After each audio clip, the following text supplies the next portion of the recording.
আসসালামু আলাইকুম রহমতুল্লাহ। প্রিয় দর্শক, অবশেষে চাপের মুখে পড়ে স্বরাষ্ট্র মন্ত্রণালয় উপদেষ্টা স্বরাষ্ট্রমন্ত্রী তিনি বলেছেন যে আগামী 5 কার্য দিবসের মধ্যে স্বরাষ্ট্র মন্ত্রণালয় থেকে জানানো হয়েছে যে বিডিআর হত্যাকাণ্ডের পূর্ণ তদন্ত কমিটি গঠন করা হবে। দেখেন প্রিয় দর্শক, আসলে ইতিমধ্যে আপনারা জেনেছেন যে তদন্ত কমিটি এটা হবে না, এই মর্মে সরকারের পক্ষ থেকে স্বরাষ্ট্র মন্ত্রণালয় থেকে বলে দেওয়া হয়েছে। কিন্তু পরবর্তীকালে আমরা দেখলাম বৈষম্য বিরোধী ছাত্র আন্দোলন তারা আন্দোলনের ঘোষণা দিয়েছেন। আইন মন্ত্রণালয় ঘেরাও করার একটা কর্মসূচি দিয়েছিল। প্রিয় দর্শক, আইন উপদেষ্টার কার্যালয় ঘেরাওর কর্মসূচি ঘোষণা করেছিল মাইন নামের একজন সমন্বয়ক। প্রিয় দর্শক, সমন্বয়ক মাইনের সেই বক্তব্যটা আমি একটু আপনাদেরকে পড়ে শোনাবো। এরপর 3 কার্য দিবসের মধ্যে স্বরাষ্ট্র মন্ত্রণালয় যে ঘোষণা দিয়েছে সেটাও আমি আপনাদেরকে একটু পড়ে শোনাবো বিস্তারিত। প্রিয় দর্শক, যারা ভিডিওটি ওপেন করেছেন শেয়ার করে সবাইকে দেখার সুযোগ করে দেবেন। যারা পেজ থেকে দেখতেছেন পেজটি ফলো করুন, ইউটিউব থেকে যারা দেখতেছেন চ্যানেলটি সাবস্ক্রাইব করে পাশে বেল আইকনটি বাজিয়ে রাখুন পরবর্তী ভিডিও দেখার জন্য। বিডিআর হত্যাকাণ্ডের ভিকটিম পরিবার সঙ্গে নিয়ে আইন উপদেষ্টার কার্যালয় ঘেরাও ঘোষণা দিয়েছেন বৈষম্য বিরোধী ছাত্র আন্দোলনের অন্যতম সমন্বয়ক মাইন সরকার। সোমবার 16 ডিসেম্বর সন্ধ্যায় ফেসবুক বার্তায় এই ঘোষণা দেন তিনি।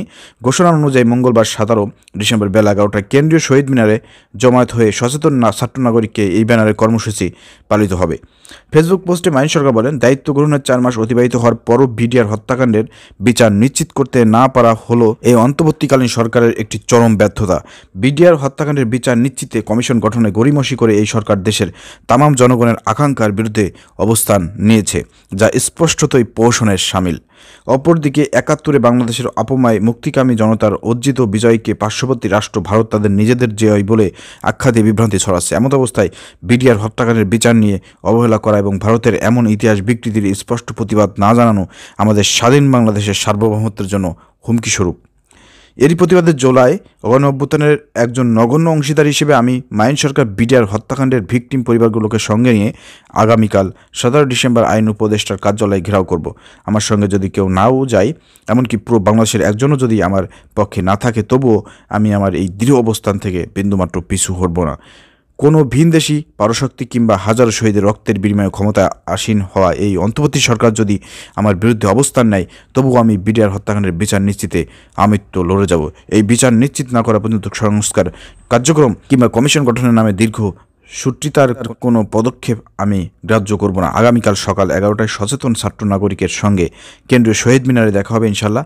মাতৃভূমি অথবা মৃত্যু, ইনকিলাব জিন্দাবাদ। প্রিয় দর্শক, তো মাইন সরকার এই পোস্টটি করার পরে তার সঙ্গে হাসানাত আবদুল্লাহ, সার্জিস আলম এবং ছাত্র জনতা সবাই কিন্তু ঐক্যবদ্ধ হয়েছে যে আগামীকাল আইন উপদেষ্টালয় এখানে ঘেরাও করা হবে। প্রিয় দর্শক, তো ভয় পেয়েছে সরকার, অন্তর্বর্তীকালীন সরকার ভয় পেয়েছে। এরপর পরেই তারা যে ঘোষণাটি দিয়েছে, প্রিয় দর্শক আমি আপনাদেরকে একটু পড়ে শোনাবো। প্রিয় দর্শক, আপনারা যারা ভিডিওটি দেখতেছেন আপনাদেরকে অনুরোধ করবো ভিডিওটি শেয়ার করে সবাইকে দেখার সুযোগ করে দেবেন। দেখেন, বিডিআর হত্যাকাণ্ডে নিয়ে 5 কার্য দিবসের মধ্যে তদন্ত কমিটি গঠন, 5 দিনের মধ্যেই তদন্ত কমিটি গঠন করবে স্বরাষ্ট্র মন্ত্রণালয়। প্রিয় দর্শক, ঘটনা কী ঘটেছে একটু আমি আপনাদেরকে খুলে বলতে চাই। অনেকেই হয়তো বলবেন, অনেকেই হয়তো জানেন যে এই হত্যাকাণ্ডের সঙ্গে ভারত জড়িত ছিল, শেখ হাসিনা জড়িত ছিল।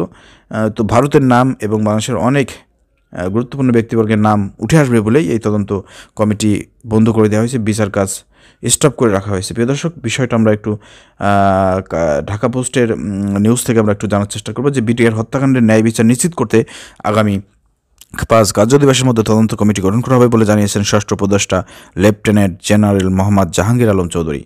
দর্শক, মঙ্গলবার 17 ডিসেম্বর সকালে সচিবালয়ের স্বরাষ্ট্র মন্ত্রণালয়ের সম্মেলন কক্ষে বিডিআর হত্যাকাণ্ড বিষয়ে বিশেষ সংবাদ সম্মেলনে তিনি এই কথা বলেন।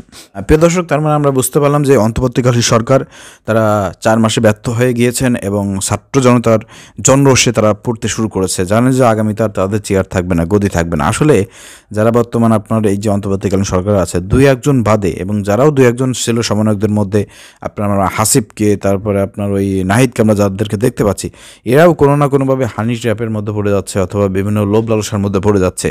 ঠিক আছে, যার কারণে এবং চাপে পড়ে গেছে, যার কারণে ছাত্র জনতার যে আসলে চাহিদা ছিল, যে চাওয়া পাওয়া ছিল, এগুলো এরা পূরণ করতেছে না। এরা নিজেদের স্বার্থ নিয়ে চিন্তা করতেছে আগামীতে কতদিন তারা ক্ষমতা থাকবে, গদিতে বসে থাকবে।